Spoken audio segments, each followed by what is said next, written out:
জামাত ইসলামের secretary general মিয়া গোলাম পরোয়ার বলেন, আংশিক হলেও 18 কোটি মানুষের গণ আকাঙ্ক্ষা পূরণ হয়েছে।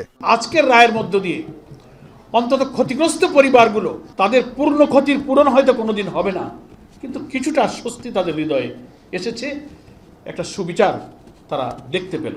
রাষ্ট্র বা সরকার, তার কোনো প্রধান, কোনো কর্তা ব্যক্তি, রাজনৈতিক কোনো বড় নেতা যতই ক্ষমতাবান হোক, তারা যে আইন এবং বিচারের ঊর্ধ্বে নয়, এ রায়ের মধ্যে দিয়ে আজকে সেটি প্রতিষ্ঠিত হল।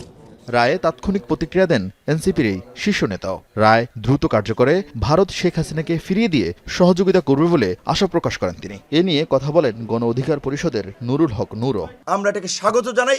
একই সাথে আমরা বলতে চাই যে আমরা শুধুমাত্র এই রায়ে আমরা সন্তুষ্ট নয়, এই রায়ের আমরা বাস্তবায়ন না হওয়া পর্যন্ত, চূড়ান্ত কার্যকর না হওয়া পর্যন্ত আমাদের মনে স্বস্তি তৈরি হবে না। দাবি জানাবো, জোর দাবি জানাবো যে এই রায় দ্রুত সময়ের মধ্যে কার্যকর করতে হবে এবং অবিলম্বে দিল্লি থেকে শেখ হাসিনাকে বাংলাদেশে ফেরত আনতে হবে এবং সেটার জন্য অন্তর্বর্তী সরকারকে যথাযথ ভূমিকা এবং কার্যকর উদ্যোগ নিতে হবে।